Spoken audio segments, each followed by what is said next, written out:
আমি তো বলবো যেমন প্রজা তেমন রাজা। 500 টাকা লক্ষ্মী ভান্ডার নিয়ে যদি ভোট দেন তাহলে ছেলেপুলের চাকরি যাবে। রাশিয়া, ইউক্রেন,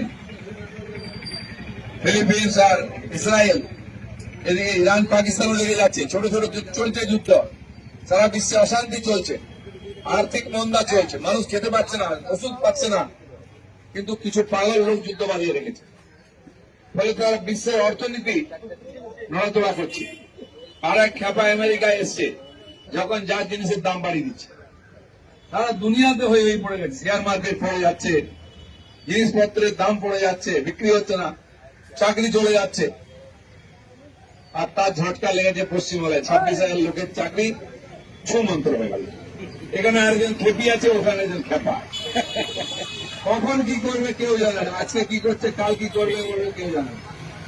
তারপরে বড় বড় কথা, 8,000 লোকের কাছ থেকে 800 কোটি টাকা খেয়েছে টিএমসির নেতা। আর তার জন্য আরো 18,000 যোগ্য প্রার্থী, বৈধ প্রার্থী, যারা পরীক্ষা দিয়ে চাকরি পেয়েছিলেন, 10-12 বছর চাকরি করার পরে তাদের চাকরি চলে গেল। তাদের কোনো দোষ নেই, তারা চুরি করেনি, টুকলি করেনি, পাশ করেছে।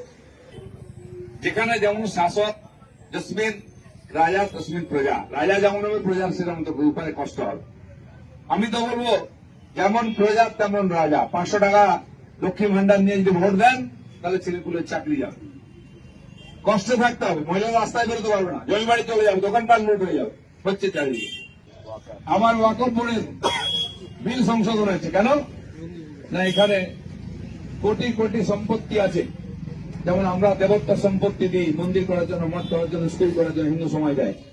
মুসলমান সমাজেরও বহু মানুষ ধর্মের নামে দান করেন যাতে গরিব মানুষের সেবা হয়, তাকে ওয়াকফ সম্পত্তি বলা হয়। পশ্চিমবাংলায় 1,48,000 বেশি সম্পত্তি আছে। কোথায় আছে কেউ জানে না, কে ভোগ করছে। দিয়েছে এখানকার মহিলাদের জন্য, গরিব বাচ্চাদের জন্য, বয়স্কদের জন্য চিকিৎসা সেবা যাতে তারা পায়, কিন্তু তারা পাচ্ছে না। কে পাচ্ছে? টিএমসি যত মুসলমান নেতা সেগুলো কবজা করেছে। কেউ ওখানে বিয়ে বাড়ির হল তৈরি করেছে, যে মল তৈরি করেছে, কে ইনভার্টার তৈরি করেছে, আর দিয়ে পয়সা কামাচ্ছে, খাচ্ছে। এইগুলো ছিনিয়ে নিয়ে গরিবদের বিলি দেওয়ার জন্য এই বিল এসে। বিরোধিতা কেন করা হচ্ছে? মমতা ব্যানার্জির কেন কষ্ট হচ্ছে? এই যারা লুটপাট করে খেয়ে তার পার্টিকে জেতাচ্ছে, তাদের হাত থেকে সব জমি চলে যাবে। সেই জমি বোর্ডের কাছে যাবে, সেটা গরিব মানুষের সেবা হবে। তাহলে গরিব মুসলমানদের কোনো ক্ষতি নাই, ক্ষতি হবে কিছু মুষ্টিমেয় দালাল, যারা সিপিএম, কংগ্রেস, টিএমসি করছে, সেই মুসলমান নেতারা এমএলএ কি হচ্ছে, টাকা কামাচ্ছে, এই গরিব মুসলমানদের অধিকার হরণ করা হচ্ছে। সেইটা ফিরিয়ে দিয়ে যোগ্য ব্যক্তির কাছে সম্পত্তি যাক, সেই জন্য বিল আনা হয়েছে, যাতে কোন রকম দুরম্বরী ধান্দা না হয়। এত সম্পত্তি, 1,48,000 সম্পত্তি পশ্চিমবাংলায় আছে, তার দাম কত, বছরে ইনকাম কত, কোথায় যাচ্ছে টাকা? কেন আজ মুসলমানরা গরিব? ওই সম্পত্তিতেও গরিব লোকের সেবা হয়ে যাবে। আপনি তীর্থ করুন, মাদ্রাসা করুন, দান ধ্যান করুন, উৎসব করুন, ওই টাকায় হয়ে যাবে। সে না করে মমতা ব্যানার্জি তার নেতাদের টাকা খেতে দিচ্ছে, আর আমাদের ট্যাক্সের টাকা দিয়ে ওদেরকে স্টাইপেন্ড ইত্যাদি দিচ্ছে। কেন?